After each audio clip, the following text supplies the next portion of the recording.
Bora, molecadinha! Todo mundo de apostila na mão, caderno 1 do curso, caderno A, caderno 1. Estamos na página 110, é o módulo 4 da frente 4 de língua portuguesa, ok? Frente 4 é a frente que trabalha morfologia, também trabalha redação e componente de interpretação de texto. Nesse caso, nós vamos começar um trabalho de gramática, de uma frente importante da gramática, de uma área de abordagem da gramática, que é a morfologia. Morfo é forma, elogia estudo, então estudo da forma das que constituem as palavras, desde a sua formação até para que ela serve, qual é a sua função no uso do cotidiano, para que serve aquela palavra, e nós temos 10 categorias de palavras e sobre elas que nós vamos tratar. Por isso eu preparei uma apresentação em cima da qual vocês vão acompanhar, em cima da qual nós vamos fazer a apresentação e vocês podem acompanhar usando a apostila, tá? Vamos nessa, caderno 1, módulo 4, página 110. Seguinte, primeiramente, gente, é importante vocês saberem que as classes de palavras são divididas em dois tipos, aquelas palavras que variam e as palavras que não variam. Tá? Isso é importante porque quando você for fazer uma verificação em dúvida, essa é uma estratégia, tentar passar uma palavra para o plural ou para o feminino, caso não consiga, você está diante de uma palavra invariável. Por exemplo, o a. O a é uma palavra que pode ser tanto pronome oblíquo, quanto artigo definido, quanto preposição. Quando preposição, ela não vai variar. Tá? Eu vou a São Paulo. Esse a não virá as São Paulos, se fosse no plural, a cidades. Você pode passar a próxima palavra, o substantivo, para o plural e ele não vai variar, porque é uma preposição. A palavra muito, por exemplo, é um bom exemplo. Muito é um pronome ou um advérbio, depende do uso. Se for um advérbio, por exemplo, na construção, todas as pessoas estão muito incomodadas com a possibilidade da gripe, do coronavírus se alastrar. Todas as pessoas estão muito. Todas as pessoas, feminino, incomodadas, feminino, e plural, e muito ficou no singular, porque é um advérbio de intensidade, modificando ou intensificando o adjetivo incomodadas. Agora, como pronome, dá para fazer uma construção do tipo muitas pessoas estão incomodadas. Você vê como muito agora foi para o feminino e para o plural, mostrando que ele é um pronome e não um advérbio. Então, a possibilidade de flexionar em gênero, em número, em grau, ou em pessoa e tempo, no caso, e modo, né, no caso dos verbos, é uma forma de distinguir as palavras entre variáveis e invariáveis e qual é a classe a qual ela pertence. Vamos começar um por um, primeiramente mostrando o substantivo. Vocês podem ver na tabela disponível aí que o substantivo tem um destaque, ele está numa cor diferente, todas as outras estão em verde, para mostrar justamente que o substantivo é uma palavra nuclear. Em torno dela, outras classes de palavras que estão escritas na oração vão girar de uma forma atrelada, de uma forma com concordância, inclusive. O artigo, o pronome, o numeral, o adjetivo e até o verbo vão estar relacionados em concordância com o substantivo e ele tem a função nuclear na expressão onde ele está escrito. Vamos a ele. Ó, substantivo é a palavra que designa os seres em geral. As pessoas, os animais, as coisas, as ideias, os sentimentos, as ações, como o pulo, o gesto, o beijo. Tá? E essa divisão é a divisão clássica, é importante que vocês tenham uma noção da divisão dos substantivos, que pode nomear seres concretos ou abstratos, próprios, que é o que vão começar com letra maiúscula, ou comuns com letra minúscula, simples ou composto conforme o número de palavras necessárias para montá-lo, primitivo ou derivado conforme o processo de formação, se a palavra é primitiva ou foi derivada de uma primitiva, e o substantivo coletivo, que provoca construções estranhas. Ele permite, por exemplo, ele é a palavra que provoca uma concordância ideológica. Isso se chama silepse, é uma figura de linguagem, nós vamos ver essa figura mais para frente, mas é importante saber. Por exemplo, pega o substantivo banda ou turma, vai. A turma chegou à festa e causaram a maior confusão. Você vê que o segundo verbo que eu usei na expressão causaram está no plural. Porque ao usar a palavra turma, convoca-se a ideia de uma coletividade, e isso possibilita uma concordância com essa ideia e não com a palavra que está no singular. Mais para frente a gente vai ver isso. Ao lado aqui vocês têm uma amostragem de quais são as funções que o substantivo exerce quando ele está na sintaxe sendo usado numa frase. Sempre vai ser núcleo do sintagma, ou seja, da função sintática que ele está exercendo. Tá? Sujeito, objeto, direto ou indireto, predicativo, complemento nominal, adjuntos, adnominais ou adverbiais, agente da passiva, posto ou vocativo. E em qualquer função sintática que apareça um substantivo, ele será o núcleo. Veja o tamanho desse sujeito que eu escrevi aqui. Ó.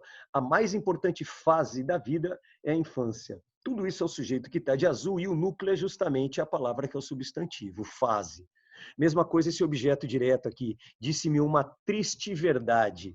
Dizer é um verbo bitransitivo, ele tem dois complementos. O me, que é o objeto indireto, quem diz algo para alguém, foi para mim, e o algo, que é o objeto direto, é uma triste verdade. Verdade é o substantivo desse objeto e é o núcleo dele, é a palavra mais importante. Mesma coisa com todas as outras funções sintáticas expostas aqui. Vejam depois com cuidado os exemplos dados para verificar que em todas elas a construção tem mais de uma palavra de propósito, justamente, e a palavra justamente a palavra que forma o núcleo da expressão é o substantivo. Ok? Substantivo é uma palavra em torno da qual as outras palavras giram e ele nomeia os seres. Guarde essas informações, tá? Segunda classe gramatical muito importante são os adjetivos que categorizam, classificam, especificam, dão atributos para os substantivos. Ou seja, só há adjetivo quando há um substantivo. Ok? Temos aqui, então, como explicação dos adjetivos, é a classe gramatical de palavras que mostra a qualidade, o defeito, a origem de um ser. E ele qualifica sempre um substantivo. Os adjetivos são explicativos, restritivos, primitivos, derivados, simples ou compostos. Essa explicação nunca vai ser pedida para você num vestibular, mas é importante saber a função do adjetivo. Ela costuma dar o adjetivo costuma dar uma explicação sobre o substantivo ou restringi-lo. Esse é o uso do adjetivo na língua. Ele vai estar sempre atrelado a um substantivo funcionando nessas três possibilidades sintáticas. Um adjetivo pode fazer a função de adjunto adnominal, ou seja, dentro de um sintagma como por trás de um grande homem, que está por trás de algo ou de alguém, de um grande homem, grande adjetivo está fazendo a função de adjunto, de homem, sempre. Tá? Então, adjetivo fazendo função de adjunto e concordando com ele. Tá? Se fossem homens, seriam grandes homens, porque o adjetivo é uma palavra variável e concorda com o substantivo ao qual ele está relacionado. Tá? Predicativo do sujeito. Aquele jogador é extraordinário. Extraordinário é o que é aquele jogador. Frases com verbo de ligação vão ter uma caracterização do sujeito. Muito comumente vai ser um adjetivo. Tá? Por conta disso, o adjetivo também se chama nome, assim como o substantivo. Ok? E o predicativo do objeto. Tá? O júri considerou o réu inocente. Inocente é a classificação, a categoria, a predicação do réu, que é o objeto direto do verbo considerar. Então, adjetivos sempre atrelados a substantivos. Artigos são palavras bem importantes, pequenininhas, mas bem relevantes no idioma e sintaticamente são fundamentais. Caem mais questões em vestibular de artigo do que, por exemplo, de substantivo ou adjetivo. Tá? Primeiro é importante saber que são dois tipos, os artigos definidos e os indefinidos. Os definidos deixam claro, específico, único, raro, especial. Um ser e os indefinidos, claro, como a própria palavra diz, tornam indefinidos genéricos comuns. Tá? É importante saber que eles podem aparecer atrelados à preposição, contraídos com uma preposição. O no, na, do, da, pelo, pela, dum, dumas, tem aqui toda uma tabela mostrando que o artigo às vezes está escondido. Por exemplo, a crase esconde um artigo feminino. Tá? Então, onde há crase, ocorre um artigo definido feminino. Para que serve o artigo na sintaxe? Primeiramente, é importante saber que ele determina o substantivo de uma forma genérica ou precisa. O artigo definido torna preciso, como encontrei o artigo sobre o qual eu falei, não é um artigo qualquer, é um artigo específico. E o indefinido faz o contrário, torna genérico. Eu li um artigo interessante e não se sabe bem que artigo é esse. Tá? Agora veja que interessante, em um texto, quando você inicia a expressão apresentando alguém ou alguma coisa, uma instituição, a primeira vez que surge uma informação em um texto, ela é apresentada pelo artigo indefinido. Li um artigo interessante. Quando eu recupero essa informação trazida pelo artigo indefinido, ela vai ser retomada com o artigo definido. Né? Então, ó, li um artigo interessante. O texto agora virou definido porque eu recupero artigo que já foi dito anteriormente. O texto fala sobre a vida após a morte. Ok? Então, verifique que ocorre o uso do artigo indefinido para apresentação de uma introdução nova e do definido para a recuperação de uma informação já tratada. E mais uma informação, o artigo ele possibilita transformar qualquer palavra em substantivo. Tá? Não, por exemplo, é um advérbio, mas quando eu coloco um não, ele me atirou um não na cara, esse não ganha substância, vira uma coisa atirada à cara de alguém, vira substantivo. Até o próprio artigo o pode ser transformado em substantivo. O é um artigo definido. Esse primeiro o é um artigo e o segundo, que foi substantivado pelo artigo, é um substantivo, tá? Ganha substância, o virou uma coisa. Ou um adjetivo também, esse cara é um monstro. Tá? Ou amar é algo interessante, verbo que se transforma em substantivo. Qualquer palavra se transforma em um substantivo pelo uso de um artigo antes, ok? Por último, temos os numerais, que são palavras que também acompanham ou substituem os substantivos, quando eles são substantivados, e indicam a quantidade ou a ordem dos seres, quantos ou em que ordem estão. Para isso servem os numerais, sempre atrelados a um substantivo. Nunca sozinhos. Quando estão sozinhos, eles são o substantivo, do tipo, os dois vieram falar comigo. Os dois, esse dois está no lugar das pessoas, que são dois, e nesse caso ele está substantivado. Ok? São esses os tipos de numerais que nós temos: os cardinais, os ordinais, os multiplicativos, fracionários. São 3 palavras, você vê que o 3 está atrelado ao palavras, que é o substantivo. A primeira vez, se a ordenação de vez é o substantivo. Paguei o dobro aqui, tomei meio copo. Tá? Então, você tem os numerais aí sendo usados, sempre relacionados com o substantivo. Firmeza, gente? Agora vamos para os exercícios, todo mundo junto lá. Vem comigo. Primeiramente, deixa eu dar um pause aqui no share. Todo mundo abrindo os exercícios. Vamos lá. Primeiro exercício, eu vou fazer a leitura com vocês, acompanhem comigo. Vai dar um tempo de resposta. Vamos lá, compartilhar de novo. Leia o seguinte trecho de uma entrevista concedida pelo ministro do Tribunal, o Joaquim Barbosa, quando ele foi ministro. Repare, essa é uma questão FUVEST. A FUVEST costuma cobrar questões com textos de legislação, às vezes, com textos difíceis, cara, que fazem, que conforme você lê, se perde na leitura, mas não fica preocupado, não, porque costuma ter estratégias de abordagem das questões. Eu vou passar uma agora para vocês, fiquem atentos. Repara como esse texto vai usar um juridiquês confuso, olha só. O entrevistador vira para o Joaquim Barbosa e pergunta assim: o protagonismo do STF nos últimos tempos tem usurpado as funções do Congresso? E aí o Joaquim Barbosa responde a seguinte expressão lá: temos uma Constituição muito boa, mas excessivamente detalhista, com um número imenso de dispositivos e por isso suscetível a fomentar interpretações e toda sorte de litígios. Também temos um sistema de jurisdição constitucional, talvez único no mundo, com um rol enorme de agentes e instituições dotadas da prerrogativa ou de competência para trazer questões ao Supremo.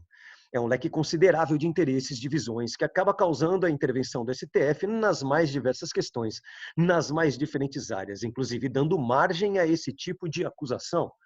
Nossas decisões não deveriam passar de 200, 300 por ano. Hoje são analisados 50 mil casos, 60 mil processos. É uma insanidade.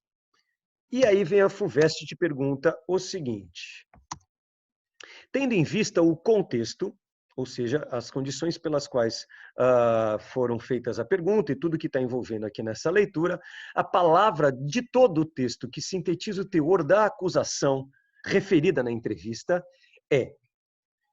E aí você, dependendo da concentração com a qual você fez essa leitura, você nem lembra de ter ocorrido alguma acusação. Mas é possível fazer a seguinte reflexão: se há uma acusação sendo feita numa entrevista, e aqui há um momento em que o entrevistado responde dando margem a esse tipo de acusação, só é possível que a acusação tenha sido feita em um lugar específico, pelo entrevistador. Então vai estar aqui na pergunta a acusação que o entrevistado vai se ver obrigado a defender. E a palavra que determina, né, que sintetiza a acusação é usurpado. Né? Usurpado, alternativa A está aqui. Ó. Será que o STF tem roubado, tem tomado as funções do Congresso? E aí o Joaquim Barbosa fala que ele não tem, que o STF não tem culpa disso, porque por conta das condições da nossa Constituição e do sistema jurídico, acaba se recorrendo muito ao judiciário, sobrecarregando e dá essa impressão. Ok? Segunda pergunta. Agora vamos trabalhar com a classe gramatical artigo. No trecho dotadas da prerrogativa ou de competência, a presença de artigos antes do primeiro substantivo e a ausência dele antes do segundo fazem com que o sentido de cada um desses substantivos seja respectivamente de quê? Bom, vamos lá. Nós temos aqui, ó, dotadas da Opa, ficou muito escuro. Precisaria colocar uma marcação um pouco mais simples. Essa aqui, ó. Vamos lá. Dotadas da prerrogativa ou de competência. Nós temos aqui, gente, nós temos dotadas da prerrogativa, nós temos o A antes de prerrogativa e competência não tem nada no D. Então, nós temos um artigo definido antes de prerrogativa e de competência não temos artigo nenhum. A função do artigo, como a gente viu no slide sobre artigos, é determinar, especificar, tornar único. E o não uso do artigo, ou o uso de um artigo indefinido, não faz essa função. Se um deles está sendo especificado, o outro acabou virando genérico, até pela presença e ausência do artigo. Então, temos aqui a alternativa C, específico e genérico.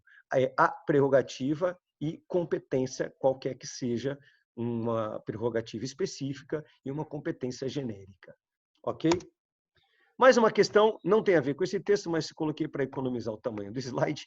Então é o seguinte, o artigo definido serve para quê? Para particularizar uma informação, tornando-a específica, conforme ocorre em uma dessas alternativas abaixo. Como eu falei para vocês, o artigo o e a, o a principalmente, é um artigo que pode funcionar como preposição ou como pronome. E o o e os pode ser pronome oblíquo, comprei os, ou os caras. Pode ser também artigo ou pronome, então é possível confundir. Como que você faz? Troca o pronome por ele e troca a preposição por para ou até. As guerras não ajudam muito a remediar. Esse a aí, ó, as guerras não ajudam muito a remediar. Remediar é verbo. Antes de verbo, não vai ter um artigo. Eu falei que artigo vai estar sempre relacionado com um substantivo. Esse a está relacionado com remediar. Remediar não é substantivo. Então, isso não é um artigo. Os que ficam em casa, eles que ficam em casa aproveitam. Esse os é um eles, é um pronome. Então, não é um artigo definido. E como aqueles que partem, como eles que partem, veja como esse os também pode ser trocado por um eles, então é pronome. Imagine o pobre leitor. Esse o está ligado a pobre, pobre é substantivo. Se fosse pobres leitores, seria, imaginem, os pobres leitores. Se fosse leitora, eu fiz, na verdade, a conexão do o com o pobre. Pobre é o adjetivo, desculpa a confusão. O o está especificando o leitor, não o pobre. leitor, que é o substantivo. Então, se fossem leitoras, seria, imagine, as pobres leitoras. O pobre é um adjetivo que está classificando, está dando atributo a leitor. Mas estamos aqui diante do artigo definido. E aqui também é o pronome. Ele que não será isso para a evolução do Homo sapiens. Pode ser trocado por um ele. Ok? Então, aqui temos a alternativa D, o artigo definido, leitor. E pobre, o seu adjetivo. Firmeza? Vamos para a próxima, então, gente. Agora temos o exercício dissertativo. Oi, caramba, já coloquei a resposta, calma, ninguém viu. Pergunta é o seguinte, ó, chamar o dicionário de pai dos burros é uma burrice. Reconhecer um desconhecimento não é a virtude. Se a burrice costuma vir sempre acompanhada da insolência, a inteligência não dispensa a força da humildade, ou seja, ser inteligente passa pela humildade de revelar aquilo que você não sabe e correr atrás. Então, chamar o dicionário de pai dos burros é que é uma burrice, porque ele não é pai do burro, ele é pai daquele que é inteligente, humilde e capaz de ir atrás da sua informação.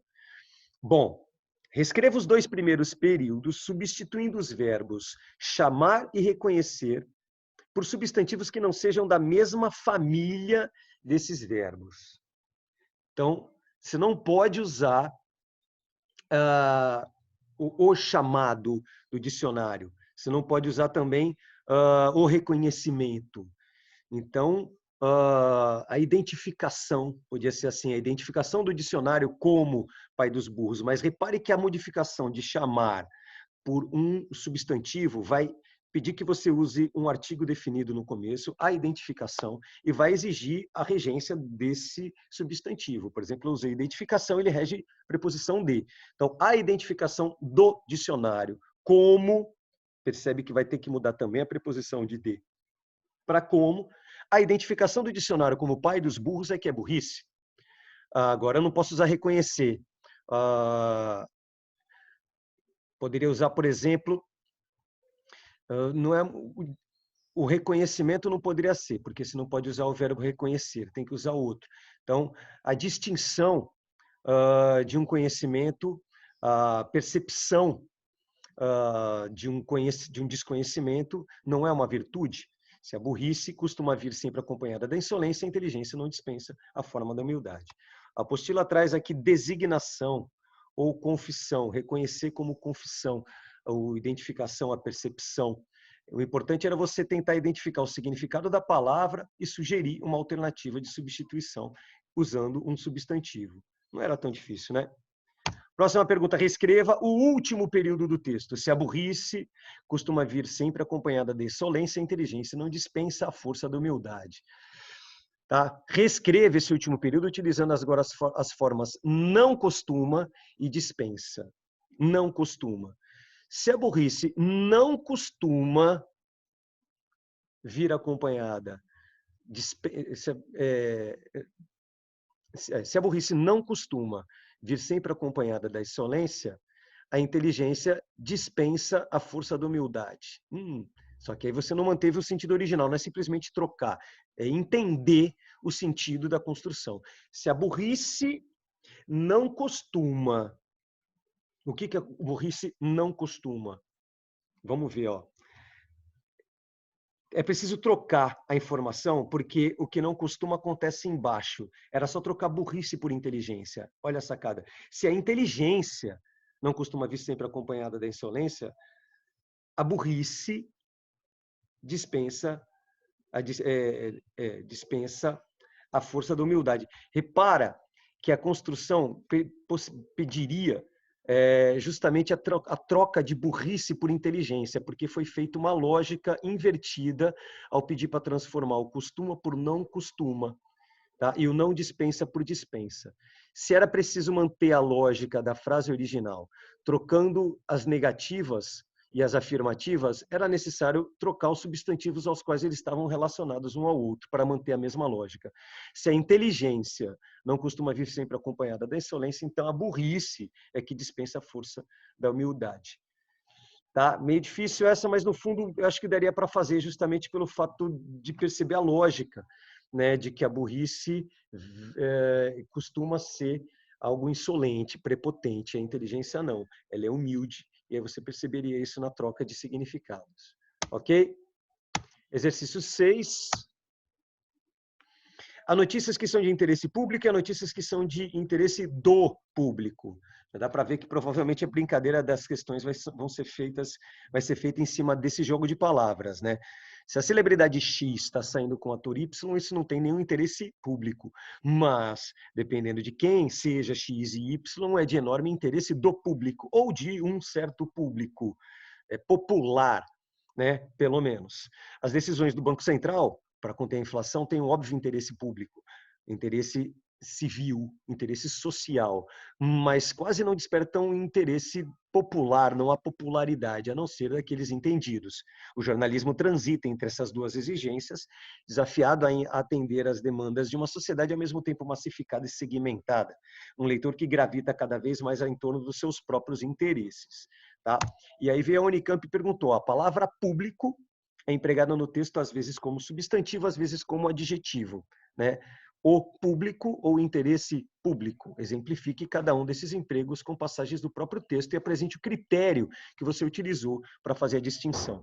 É aqui que eu sugiro, foi por isso que eu insisti na explicação do substantivo ser uma palavra nuclear e o adjetivo, por exemplo, ser uma palavra atrelada, caracterizadora substantivo, porque isso vai ser importante. Quando ele fala de interesse público, público aqui é adjetivo que caracteriza interesse, é uma palavra que está relacionada a gravitando em torno da palavra interesse e dando um atributo a ela, por isso eu posso provar que ela é um adjetivo. E interesse do público, a presença do artigo o aqui deixa claro que esse público é um substantivo, tá? Interesse público, o público é adjetivo. Interesse do público, o público é substantivo. Como adjetivo, o público concorda com o substantivo, como eu falei para vocês.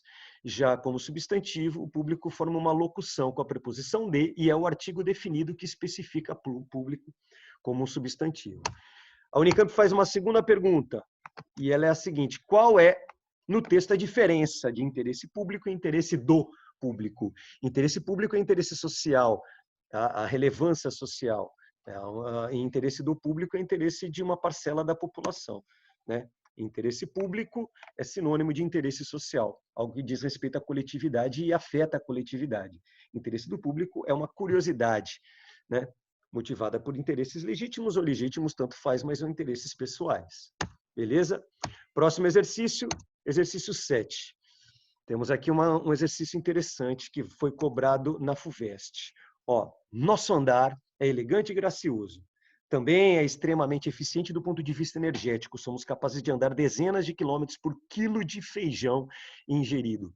Até agora, nenhum sapato, nenhuma técnica especial de balançar os braços ou qualquer outro truque foram capazes de melhorar o número de quilômetros caminhados por quilo de feijão consumido. Mas agora, depois de anos investigando o funcionamento das nossas pernas, um grupo de cientistas construiu uma traquetana simples, mas extremamente sofisticada, que é capaz de diminuir o consumo de energia de uma caminhada até 10%. Trata-se de um pequeno exoesqueleto que recobre o nosso pé e fica preso logo abaixo do joelho. Ele mimetiza o funcionamento do tendão de Aquiles e dos músculos ligados ao tendão. Uma haste na altura do tornozelo, a qual se projeta para trás, segura uma ponta de uma mola. Outra haste logo abaixo do joelho segura uma espécie de embreagem. Vamos lá, a pergunta é: transcreva do texto, em que o autor explora com fins expressivos o emprego de termos contraditórios, sublinhando-os. Tem uma parte que é contraditória. Nosso andar é elegante e gracioso, não há contradição. Extremamente eficiente. Tudo bem, sem contradição. Somos capazes de andar quilômetros por quilo de feijão. Até agora, nenhum sapato especial nos braços ou qualquer outro truque foram capazes de melhorar o número de quilômetros caminhados por quilo de feijão consumido. Até agora, nenhuma contradição. Mas agora, depois de anos investigando o funcionamento dessas pernas, um grupo de cientistas construiu uma traquetana simples, mas extremamente sofisticadas. Estamos atrás de características contraditórias. E temos aqui simples e sofisticado. Simples é o contrário de sofisticado em relação ao objeto. Tá? Temos aqui a construção dos termos contraditórios, simples e sofisticado. Segunda pergunta feita sobre esse texto é a seguinte: Esse excerto provém de um artigo de divulgação científica. Aponte duas características da linguagem nele empregada que diferenciam de um artigo científico especializado. Repara que há construções, como, por exemplo, o vocabulário traquitana, que não pertenceria a uma explicação científica catedrática tradicional. É uma liberdade de publicação justamente porque é um artigo de divulgação para um jornal. Temos traquitana como exemplo, e a própria relação de quilômetros andados por quilo de feijão é uma analogia que não se costuma ser feita em termos científicos, é uma brincadeira por parte do escritor. Tá? Ele coloca aqui a terminologia, por exemplo, saiu aqui a transposição, vamos botar de novo lá. Ok. Temos aqui justamente a explicação que eu botei para vocês. Essa relação, somos capazes de andar dezenas de quilômetros por quilo de feijão, e acho que o artigo científico tem uma terminologia determinada. Esse excerto faz uso, por exemplo, de expressões corriqueiras, imagens corriqueiras, como traquitana. Tá bom, gente? É importante que vocês saibam o seguinte. Vamos voltar aqui para a exposição, voltar para mim. É importante que vocês estudem os exercícios do TC. Tá? É bem variada a gama de questões que podem ser feitas sobre as classes gramaticais, mas é importante que vocês saibam para que elas servem. Tá? Principalmente para as questões dissertativas, que vai ser preciso explicar o uso de cada função dentro de uma expressão completa. Tá bom? Se alguém tiver alguma dúvida, manda para mim no Google Classroom, que vou ficar muito feliz de conversar com vocês. Valeu, bons estudos, galera. Não para não, tá? Abraço.